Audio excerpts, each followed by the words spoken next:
Hey, we're back for more live Shakesyear here on the YouTubes.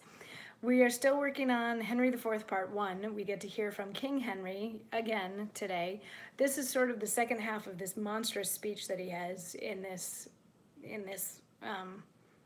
play, in this scene within this play.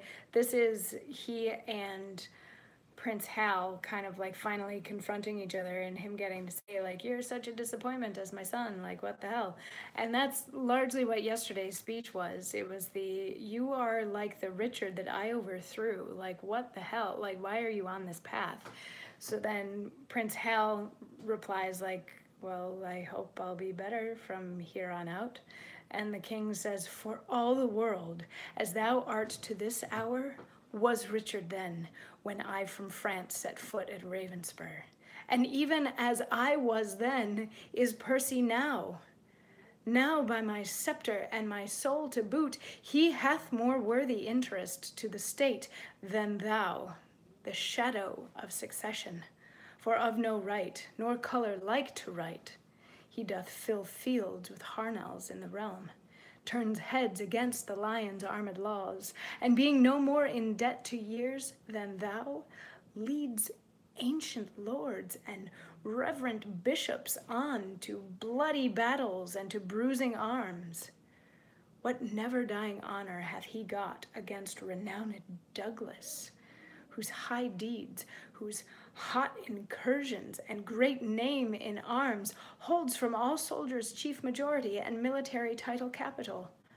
Through all the kingdoms that acknowledge Christ, thrice hath the Hotspur Mars in swaddling clothes, this infant warrior in his enterprises discomfited great Douglas, taken him once, enlarged him, and made a friend of him to fill the mouth of deep defiance up, and shake the peace and safety of our throne.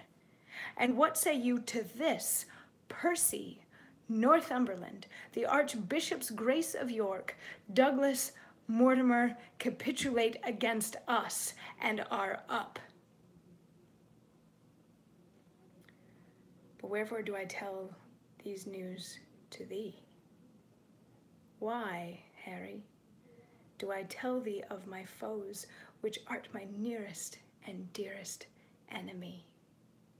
Thou, that art like enough, through vassal fear, base inclination, and the start of the spleen, to fight against me under Percy's pay, to dog his heels and curtsy at his frowns, to show how much thou art degenerate.